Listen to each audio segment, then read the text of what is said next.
Heute bei den Ruhrpottschnauzen ungewohnt. Tierpflegerin Stefanie Danzer hilft dem Koala-Revier. Trotzkopf. Eselfohlen Dennis will nicht spazieren gehen. Freischwimmer. Brillenpinguin-Nachwuchs Nummer 13 entdeckt das feuchte Element. Und Gesundheitscheck. Der Tierarzt zur Visite bei den Rentieren. Katu, Dorle und Co. genießen das Leben auf ihrer großzügigen Freianlage. Für zusätzliche Ablenkung sorgt das tägliche medizinische Training. Heute will Stefan Terlinden etwas Neues ausprobieren. Jeder Gorilla hat sein eigenes Symbol. Und die Neuigkeit ist im Endeffekt, dass wir es halt jetzt mit allen Tieren zusammen machen, in der Hoffnung, dass halt jeder an seinem Platz bleibt, dass ich halt wirklich mit jedem Gorilla das Training machen kann. Und die anderen Sachen sind halt, die wir sonst auch beim Training dabei haben, ist halt einfach eine Zahnbürste ist drin, dann haben wir halt ein bisschen Zahnpasta drin, dann haben wir meine Handschuhe, die ich immer anziehe. Ja, im Endeffekt alles, was wir sonst auch beim Training haben. Ultraschallgel, Kanülen für die Spritzen, dass sie sich daran gewöhnen, dass halt irgendwas Spitzes auf die Haut kommt, wenn eine Spritze zum Einsatz kommt. Und die Sachen haben wir halt immer dabei, damit sie sich halt schon daran gewöhnt haben, dass sie halt wissen, was vor Ort. Zum öffentlichen Unterricht haben sich bereits alle Teilnehmer im Schaugehege eingefunden. Jetzt kann Stefan testen, ob seine Schützlinge auf ihre jeweiligen Symbole reagieren. Katu, du wartest schon? Wollen wir doch mal gucken. So, Katu. Also ich habe natürlich jetzt jedem Affen sein Symbol hingehängt und jetzt bereite ich mich halt aufs Training vor und dann, wenn ich halt Katu den Befehl gebe, dass er an seinen Station-Block kommen soll, dann sollte er sich da hinsetzen, was er natürlich jetzt schon direkt gemacht hat, weil er genau weiß, dass er da immer trainiert wird. Dann werden wir jetzt halt einfach das normale Medical-Training machen und demnächst soll es halt so sein, wenn ich den Station-Block halt irgendwo anders hinhänge, dass Katu sich dann halt auch da hinsetzt, wo sein Block hängt. Und das üben wir halt alles und jetzt ist es halt so, dass wir halt mit allen Tieren zusammen nachher das Training machen können, wenn sie mitmachen wollen. Und fangen wir mit dir mal an, ne? Lieber Herr. Katu, Hand. Also im Moment ist es ja so, dass Katu und Dorle uns verlassen und deswegen machen wir halt bei denen auch nicht mehr so viel an Training. Also wir wollen halt die Zahnkontrolle weiterhin machen, aber wir sind natürlich jetzt auch darauf fixiert, dass wir halt einfach mal das versuchen mit der Spritze. Und jetzt haben wir halt die Kanüle da und beim Katu ist es so, dass wir einfach so ein bisschen auf Glück von ihm hoffen, dass er sich halt zur Seite dreht. Wenn er zur Seite dreht, dann drücken wir ihm halt einfach die Kanüle mal auf die Haut, dass er sich halt so ein bisschen daran gewöhnt, dass er halt einen Druck kriegt. Im Streichelzoo ist vor kurzem ein neuer Bewohner eingezogen. Der 6 Monate alte Dennis soll später gemeinsam mit Eseldame Laila für Nachwuchs sorgen. Bis dahin will Revierchef Christian den jungen Hengst ausgebildet haben. So, jetzt schnappen wir uns mal das Halfter hier und dann werden wir mal unseren kleinen Esel, den wir letzte Woche bekommen haben, mit dem kleinen Spaziergang machen, dass der sich an das Halfter gewöhnt. Ein bisschen trainiert haben wir schon, aber das müssen wir natürlich beibehalten. Dennis könnte auf den Vorschulunterricht gut verzichten.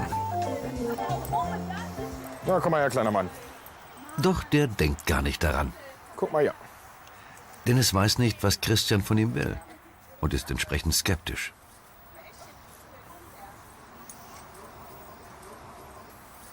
Ja, der kennt das halt noch nicht so richtig und ja, der muss es halt lernen.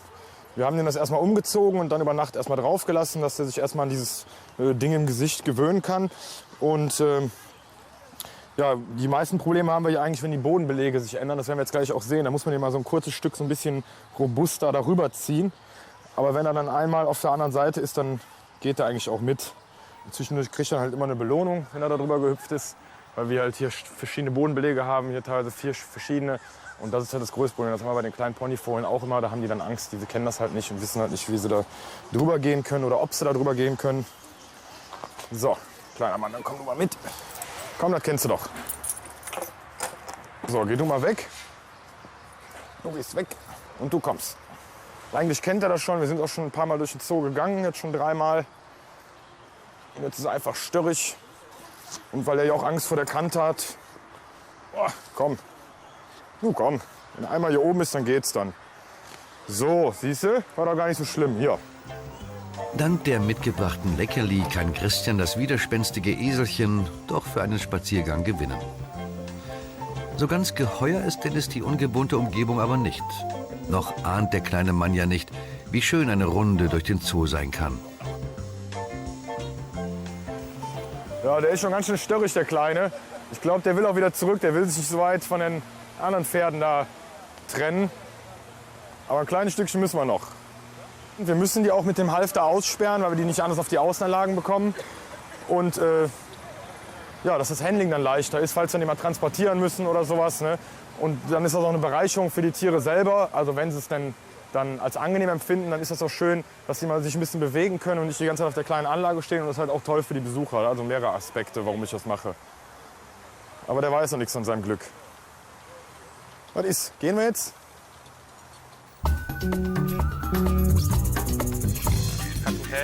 Silberrücken Katu ist heute nicht so ganz bei der Sache. Der fast 40 Jahre alte Wildfang muss sich an das neue Klassenzimmer erst noch gewöhnen.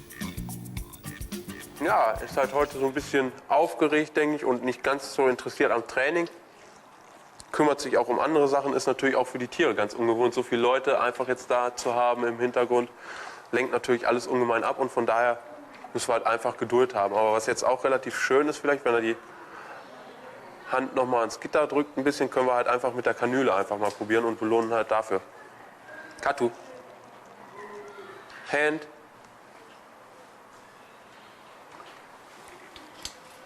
Good boy. Oh. Ich habe immer den nötigen Respekt vor den Tieren. Das ist halt ganz wichtig, dass man den einfach nicht verliert, weil sie halt wesentlich kräftiger sind wie ich und mir halt natürlich sämtliche Knochen brechen könnten, wenn sie wollten. Aber das andere ist halt auch, dass man eine Vertrauensbasis zu den Tieren aufbauen muss. Und ich denke, wir haben ein sehr gutes Vertrauen. Ansonsten könnte ich jetzt nicht einfach so hier stehen und mit dem Katu solche Sachen machen. Weil im Endeffekt, er kommt ja mit seinen Händen auch noch durch und könnte ganz anders, wenn er wollte. Aber man sieht ja, er ist ganz relaxed und das ist halt einfach, ja, ein Vertrauensverhältnis, was wir mittlerweile aufgebaut haben und man kann es halt auch ausnutzen. Und deswegen ist es halt auch so, dass wir halt mit dem Training so vorankommen und solche Sachen halt üben können, wie jetzt halt auch mit der Kanüle. Ist halt auch ganz schön, dass er halt einfach mit dem Rücken zu mir steht. Dann kann ich halt einfach mal so ein bisschen üben. Katu.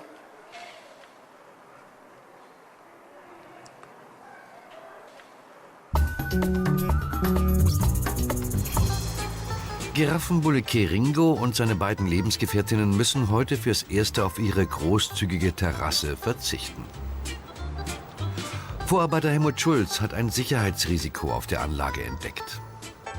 Wir wollen heute den Baum hier austauschen, weil unser Giraffenbulle, der ist so ein bisschen verrückt, ne? Haben die Bullen vielleicht so an sich, weiß ich nicht.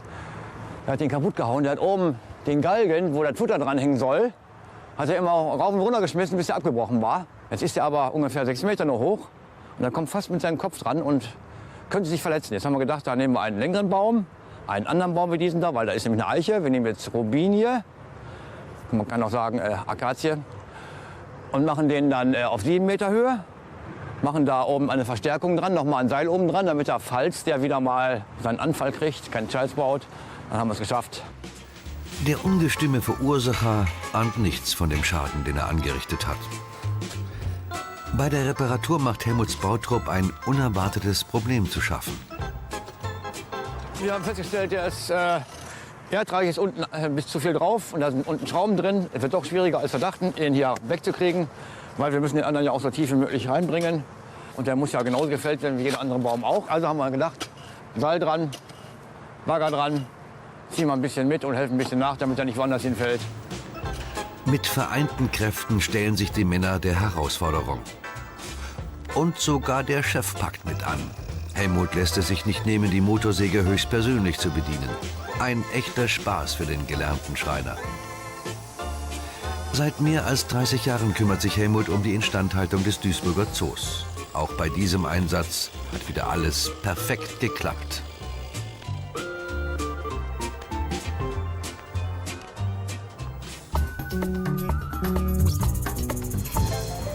Eselfohlen Dennis findet nur sehr langsam Gefallen an der Entdeckungstour durch den Zoo. Auch wenn der Trotzkopf es seinem Begleiter nicht gerade leicht macht, Christian freut jeder Ausflug. So, komm, noch ein kleines Stückchen.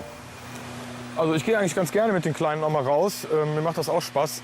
Also ich bin zwar auch Raubtierpfleger, aber ich habe ja auch so ein Puzzlebedürfnis. Also ich fasse auch gerne mal ein Tier an. Und da bieten sich solche niedlichen Tierchen ja eigentlich extrem für an. Der ist ja auch so super flauschig. Also ich mache das eigentlich ganz gerne. Ich gucke zwar immer so grimmig, aber so sehe ich halt aus. Die nächsten Meter meistert das ungleiche Duo reibungslos. Doch das nächste Hindernis ist schon in Sicht. So, jetzt gucken wir, ob der die Hürde hier auch noch nimmt. Also da haben wir mit dem Pony immer allergrößte Probleme. Trauen sich ja gar nicht so recht rüber. Ja. Und klappt's mit dir besser? Auch nicht, ne? Dann hüpft er einfach. Das ist ein Schritt nur. Komm. Da. Da. Hat doch geklappt. Hier. So, dann gibt man denen direkt eine Belohnung. Und dann sehen die auch, dass das nicht ganz so schlimm ist und fangen dann auch entsprechend belohnt wird. Komm, wir probieren das nochmal. Einmal hoch, einmal runter. Komm. Komm. Hüpf. Und. Ja. Ging noch. Aber die haben immer Angst vor diesen Lüftungsgittern, von diesen Abwassergittern. Die kennen das halt nicht und klar, die wollen da nicht drauf laufen. So, dann hüpf nochmal. Komm. Boing. Super. Na komm, gehen wir zurück. Langsam scheint Dennis mit seinen Aufgaben zu wachsen. Deshalb ist für heute Schulschluss. Daheim im Streichelzoo erwartet Artgenossin Laila ihren Mitbewohner schon. So, da sind wir wieder. Ja, ist doch ganz gut gelaufen. Wir hatten am Anfang wieder ein paar kleine Startschwierigkeiten. Da wollte er nicht so ganz, aber wenn er einmal läuft, dann läuft er auch. Also hat es eigentlich ganz gut geklappt diesmal. Aber dann muss man jeden Tag wiederholen und dann... Koalas eingeteilt, also im Australienrevier, mit dem Siggi zusammen. Und jetzt gehe ich mal oben gucken, ob er Hilfe braucht, was ich da machen muss. Mal schauen. Guten Morgen, Siggi. Morgen, Steffi. Lass uns mal eben die Koalas wiegen. Bringst du die anderen Sachen mit rein? Ich trage das Ding alleine rein.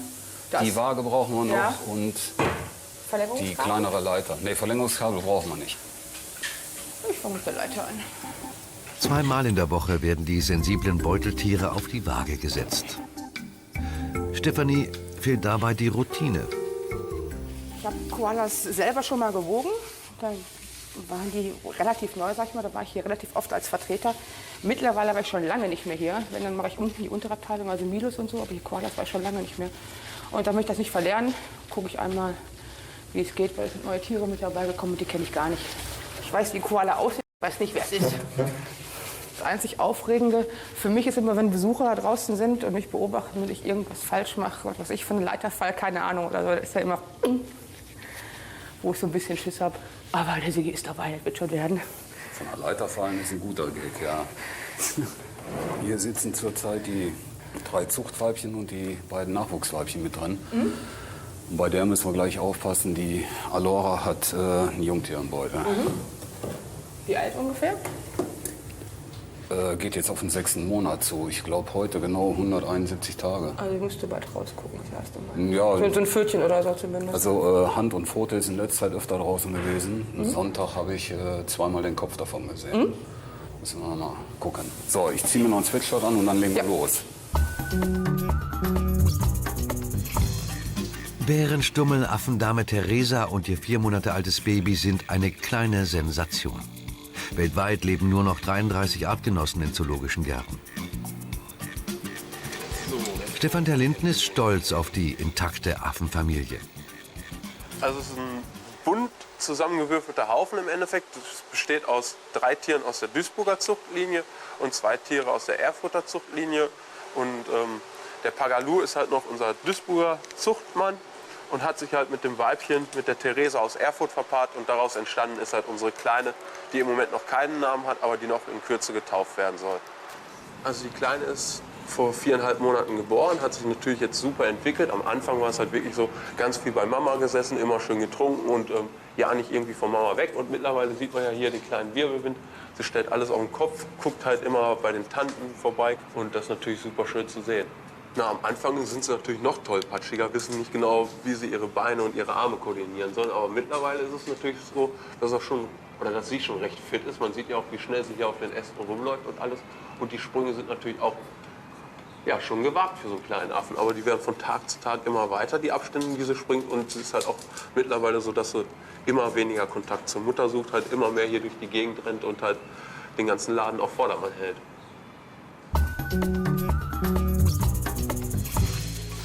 Seit Stunden müssen sich die Bewohner im Giraffenhaus nun schon in Geduld üben. Aber zum Glück nicht mehr lange. Die Fremdfirma ist weg und wir machen die Restarbeiten.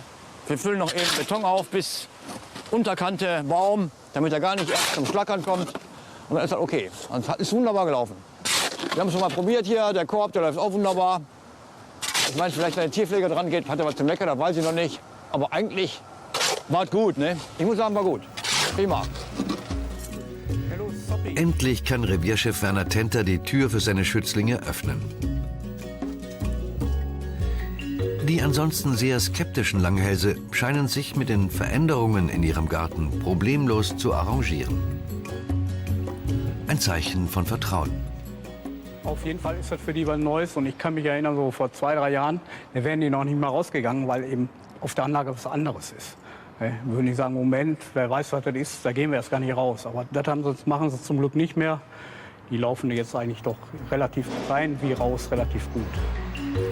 Als letztes kommt der Chef der Gruppe raus. Werner hat ein besonders inniges Verhältnis zu Kiringo.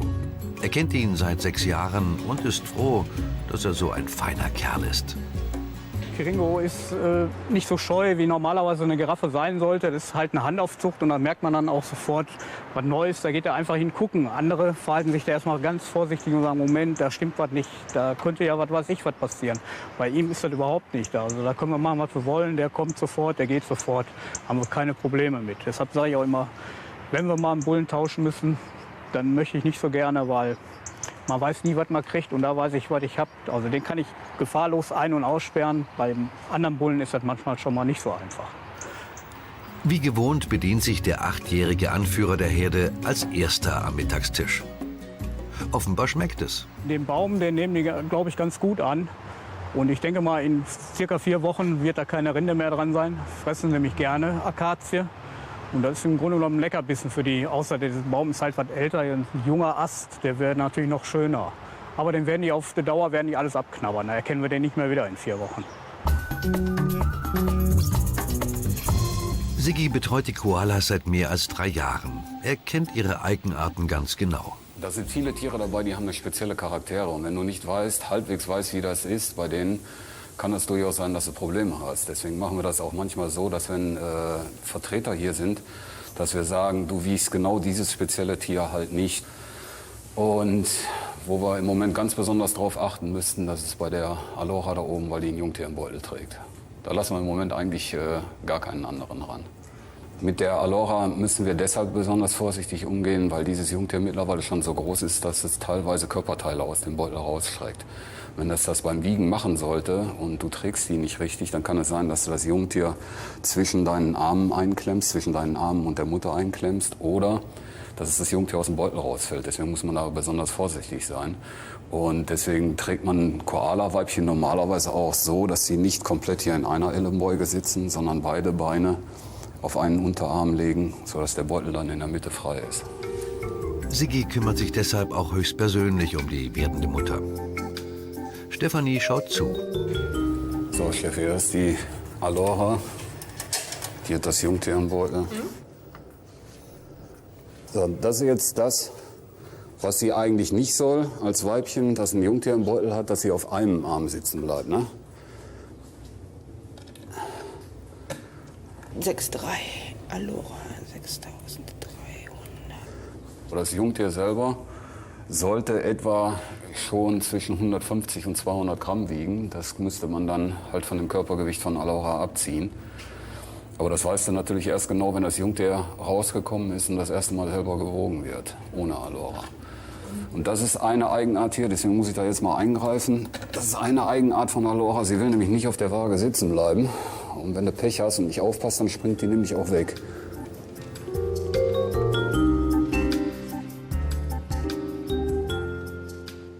Bis das Jungtier jetzt noch aus dem Beutel rauskommt, das kann ganz unterschiedlich sein. Das ist jetzt noch nicht ganz ein halbes Jahr alt. Und im Normalfall irgendwo zwischen 5 und 7 Monaten kommen die Jungtiere aus dem Beutel raus und klettern auch immer wieder in den Beutel rein. Das ist bisher noch gar nicht rausgekommen. Deswegen kann es durchaus sein, dass es jetzt innerhalb der nächsten Tage schon passiert. Kann aber auch sein, dass sie uns noch 2 oder 3 Wochen warten lässt.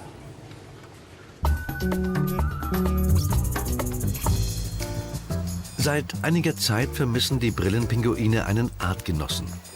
Der jüngste Spross der Fragträger lebt zurzeit unter der Obhut von Yvonna Brandt.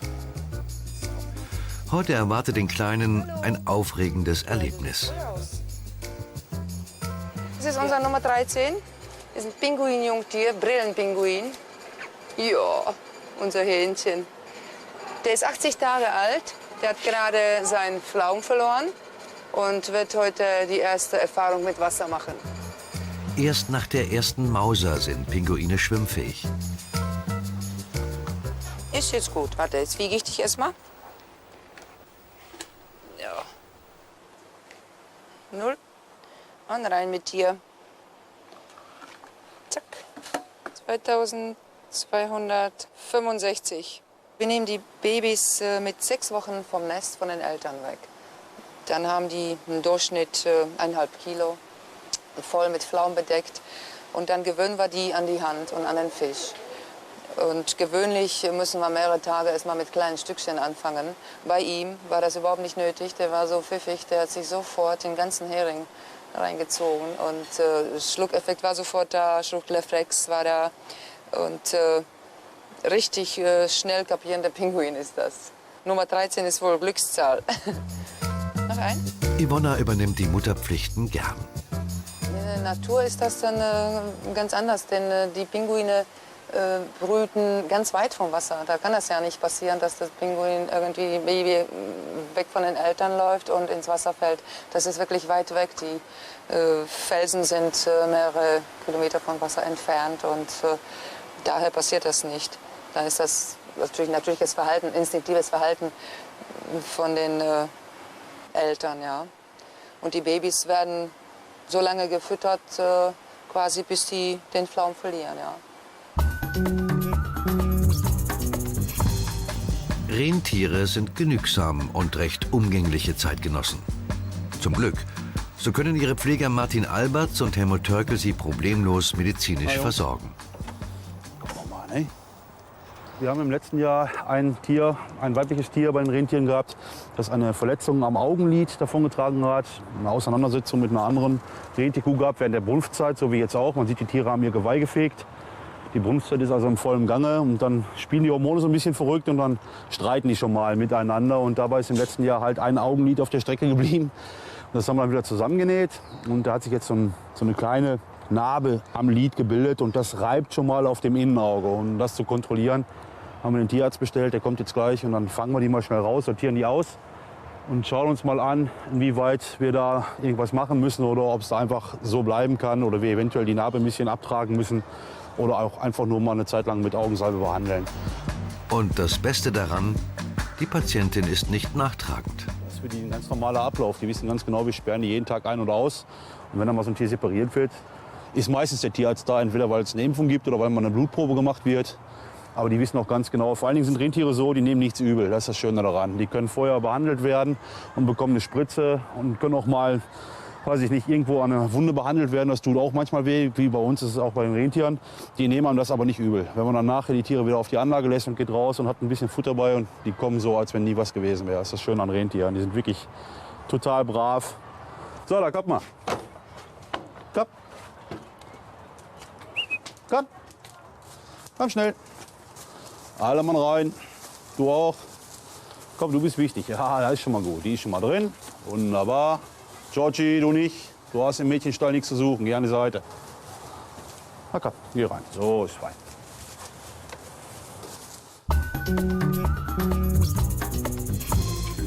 Im Zoo gibt es feste Rituale. Das wissen auch die Koalas. Das kriegen die tatsächlich über ihre sogenannte innere Uhr, kriegen die das mit. Die wissen haargenau, dass mittwochs morgens und sonntags morgens um 11 Uhr gewogen wird. Und wenn du Pech hast, haben die keinen Bock da drauf und dann verziehen die sich alle in die Bäume nach ganz oben. Dann musst du die von ganz oben rausholen. Aber im Moment sind sie eigentlich ganz ruhig. Also weibliche Tiere haben normalerweise bei dieser Art Koalas normalerweise ein Gewicht zwischen 5.000 und 6.000 Gramm. Wir haben eine dabei, die geht über 7.000, weil sie so fett ist. Und die Männchen haben normalerweise ein Gewicht um etwa 7.000 Gramm. Wobei sehr schwere, große Kerle von denen, dann sind es aber wirklich kräftige, dann auch bis an die 8 Kilo rangehen können. Der Umgang mit den australischen Baumbewohnern hat so seine Tücken. Selbst für erfahrene Tierpfleger wie Stefanie.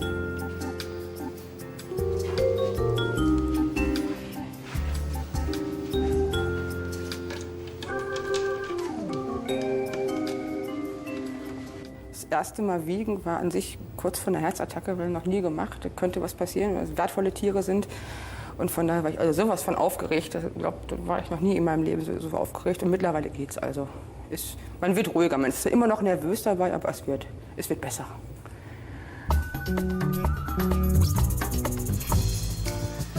Im Wasser fühlen sich die Brillenpinguine zu Hause. Doch als Jungtiere haben sie Scheu davor. Die gilt es zu überwinden. Zack. So, und jetzt einmal. Hopp. Manche machen sofort, manche brauchen länger. Ja, super. Und da hinten hast du eine Treppe. Da kommst du besser raus. Ja. Siehst du. Jetzt putzt er sich schon. Das ist natürliches Verhalten von dem Pinguin. Ja, super cool. Das war wirklich das erste Mal, wo der Wasser kennenlernt in seinem kurzen Leben. Er putzt sich doch. Ich bin selbst überrascht. Der ist, als ob der das schon mal gemacht hat. Ist gar nicht panisch. Das ist ungewöhnlich, aber der 13er ist wirklich von Anfang an cool. Cool oder nicht, Nummer 13 würde gern wieder an Land. Bitte schön. Zack. Premiere war super erfolgreich. Der hat das genossen, der hat sich sofort geputzt. Wie ein großer.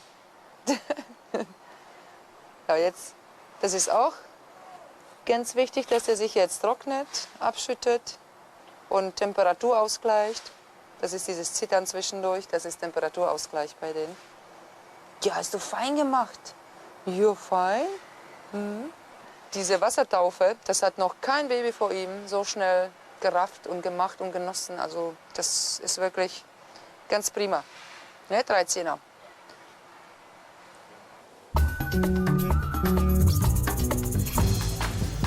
Bei den Rentieren ist alles vorbereitet für die Visite von Tierarzt Manuel Garcia-Hartmann. Hallo. Hallöchen. Hallo. Schön, alle schon drin. Ja. Alles schon drin. Was wollen wir machen? Wollen wir den einen fangen und die anderen wieder rauslassen? Oder? Ja, wir können es uns so eben schnell nehmen. Einmal so? Okay. Ja. Kommt jetzt auf uns zu. Ah, pass auf, die ist ganz schön wild, die Kollegin. So, komm, wir gehen mal hier ein bisschen rüber. Dann können die anderen hier. Aber gleich die richtige Seite. Wunderbar. Moment, ich nehme mal. So.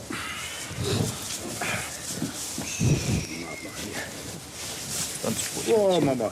Das ist ein bisschen rot insgesamt. Können Sie sehen? Ja. Er ist prima. Kann man so lassen.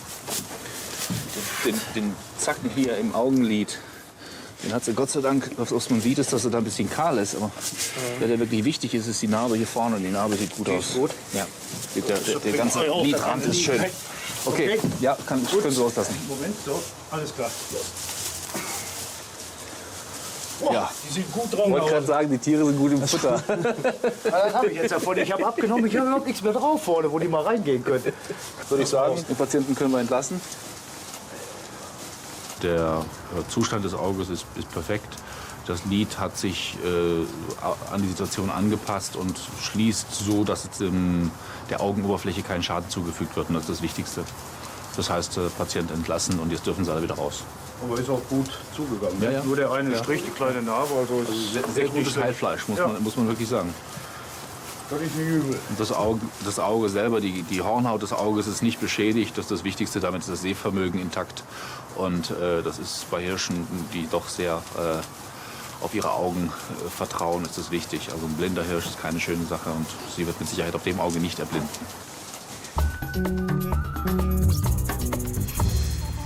Die Chile-Flamingos genießen die Ruhe in ihrem abgeschiedenen Paradies. Noch ahnen die geselligen Vögel nicht, dass Zooinspektor Jan Swatek und Azubi Max Paczynski neue Mitbewohner für sie haben. So, Max. Ja. Da vorne sind die beiden. Ich würde sagen, du gehst als erstes rein. Okay. Ja, die kleinere war gestern einfacher zu handhaben. Guck mal, welche du kriegst. Geh mal vorsichtig rein. Hier im Stall sind jetzt 2 Rotkopfgänse, ein Pärchen, noch recht jung. Haben wir gestern aus dem Vogelpark Marlow bekommen. Wir haben jetzt eine Kotprobe abgewartet und haben gesehen, da sind keine Parasiten drin. Dementsprechend können wir sie jetzt raussetzen zu unseren Chile-Flamingos auf den Teich. Gut. Oh, da schlägt das Herzchen aber. Ich mach schon auf. Ah ja. Gut, ich hole die zweite. Nein, nein. Auf geht es zu fremden Gefilden. Jan und Max haben das Rotkopfganspärchen dabei fest im Griff.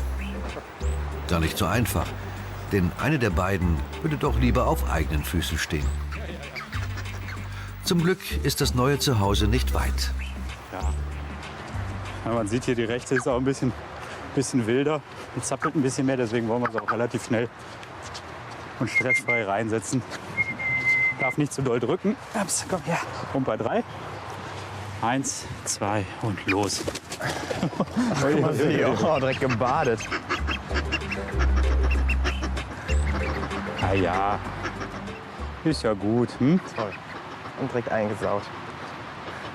Haben Sie dich erwischt? Ja. Ah, ich bin glücklicherweise sauber gewesen. Sehr erfahrungswert. Stefanie und Gennaro werden heute wohl keine Freunde mehr. Ich wollte gerade sagen, entscheidend. Sigi kennt natürlich alle Tücken der anspruchsvollen Koalas, aber auch die Tricks, sie zu beruhigen. Das ist sowieso ein spezieller Tragegriff bei den Koalas. Die sitzen dann hier in der Ellenbeuge. Das simuliert eine Astgabel. Dann sitzen die dadurch ruhiger und sicherer. Und weil die im Rücken zu einem sitzen, können die nur noch an die Hände ran. Die können also nicht mehr an Körper und an Gesicht, weil die können kratzen und beißen wie verrückt. So ist es nicht. Sag mir das nicht. Normalerweise trägt man auch dicke Lederhandschuhe, um sich vor den Krallen zu schützen und vor den Bissen zu schützen.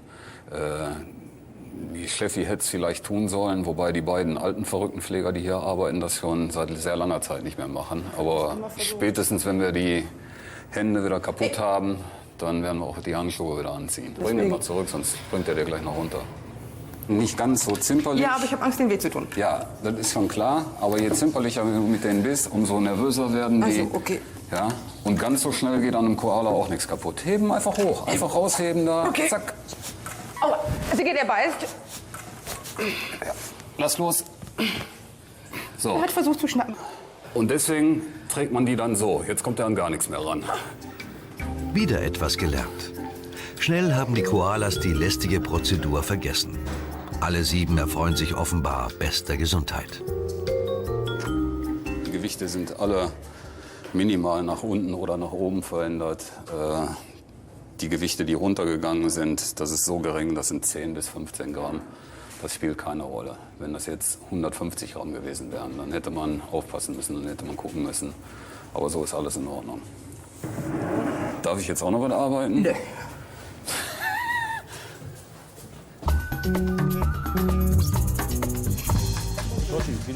Martin lässt die Rentierdame nach der Untersuchung wieder raus. Der nächste Patient wartet sowieso vor der Tür. Gucken wir uns gleich noch mal George an, wenn wir schon hier sind. Ja. George ist ein, ich würde sagen, trainiertes Rentier. Im Herbst wird er immer umgetauft in Rudolf und dann darf er Schlitten ziehen. Und er ist unser Weihnachtsrentier, mit dem die Pfleger des Robbenreviers, vor allem Herr Alberts, dann auch teilweise den Kindergärten eine Freude macht. Können wir ihn einmal kurz, kann ich an ihn ran? So, wenn er gerade in meiner Nähe ist, halte ich ihn mal. Also dann halten, einfach festhalten, das ist er gewohnt. Dann einfach mal rumgehen. So, genau. Ist gut. Ist gut, mein Job. So, Swan. So. Die unteren sind locker, ne? Ja, ist locker. Kann ich aber nicht entfernen. Ja, ist warm, ist durchblutet. Also ist durch, genau. Also ich müsste am Ansatz ansetzen. Ja. Und das ist, Ist wäre gut. unschön. Ist Okay. gut. Die Knubbel kommen daher, dass George kastriert ist. Und der Aufbau und der Jahreszyklus des Geweihs beim Hirsch ist abhängig von dem Geschlechtshormon, vom Testosteron. Und in diesem Fall, naja, da hat er nicht mehr so viel von. Und das macht sich in Entartungen in seinem Geweih jetzt bemerkbar. Ja. Ansonsten gibt es hier keine weiteren Krankheitsfälle zu behandeln. Im Gegenteil, die Rentierherde strotzt vor überschäumender Energie. Für die Pfleger heißt das Vorsicht. Jetzt während der Brunftzeit haben die natürlich jede Menge Hormone. Und die leben die auch raus, die zeigen uns schon, wo es lang geht. Und wenn man dann nicht aufpasst und nicht richtig festhält, würden die ihr Geweih und auch mit ihren Füßen schlagen und das alles benutzen, um sich zu verteidigen. Unsere Tiere kennen uns, sind sehr ruhig. Wir machen ja solche Sachen häufig, dass wir die untersuchen, prophylaktisch Blutabnahmen machen oder Ähnliches. Und deswegen geht die Sache ganz ruhig ab. Die Rotkopfgänse haben ihr neues Zuhause gut angenommen. Die alteingesessenen Nachbarn müssen sich aber auf einiges gefasst machen. Die Neuen wissen sich durchzusetzen, wenn es um ihre Nachkommen geht. Mal gucken, wie die mit den Flamingos hier klarkommen. Die Enten da hinten wissen schon, was ihnen blüht. Ja, es sind zwar noch recht kleine Gänse, ja, aber recht wehrhafte Tiere. Und wenn die mal in Brutstimmung hier kommen und sich hier dann ein Nest bauen und dann Küken großziehen, dann sind die unheimlich wehrhaft und gehen auch auf alles andere los, was an Geflügel da ist, vor allem auf die Enten. Die Flamingos werden sich zu wehren wissen, da werden sie Respekt vor haben. Ja. Aber diese Rotkopfgänse sind dafür bekannt, dass die, wenn die eben Nachwuchs haben, durchaus auch viel, viel größere Tiere angreifen und versuchen, von ihrem Nest abzuwehren. Ja. Jetzt gucken Sie sich hier den Teich an. Ich hoffe nicht, dass Sie gleich da hinten wieder über die Wiese rausmarschieren. Aber wenn die hier die Insel als Heimat annehmen, wird das alles gut werden. Ja. Später werden die auch viel hier draußen auf der Wiese zu sehen sein. Und dann brauchen wir ja auch nicht mehr viel mähen. Die knabbern hier nämlich schön alles dann ab und halten uns die Vegetation kurz. Ein Bad ist jetzt genau das Richtige. Die neugierigen Blicke der Anwohner stören dabei nicht. Im Gegenteil. Einerseits, das ist klar, die wollen hier gleich denen zeigen, dass sie jetzt hier der Chef im Ring sind. Und zum Zweiten konnte man jetzt schon sehen, das Tragen, das Anfassen, das ist natürlich was Unangenehmes für die Tiere. Das ganze Gefieder kommt aus der Ordnung, muss dann neu zurechtgezupft werden und gelegt werden. Deswegen sind sie jetzt gerade so schön hier am Planschen gewesen, haben gebadet. Und danach sind sie dann damit beschäftigt, das Gefieder wieder richtig zu positionieren. Dann hoffen wir mal, dass sie sich gut eingewöhnen, die beiden. Wir sitzen ja schon schön auf der Insel. Ja, prima. Nächstes Mal bei den Ruhrpottschnauzen Vorfreude. Pandamann Ayako bekommt weibliche Gesellschaft. Windelkind. Ein Eichhornbaby wird aufgepäppelt. Beschäftigungstherapie. Neues Spielzeug für die Kodiaks. Und Kindersegen. Babyglück bei den Erdmännchen.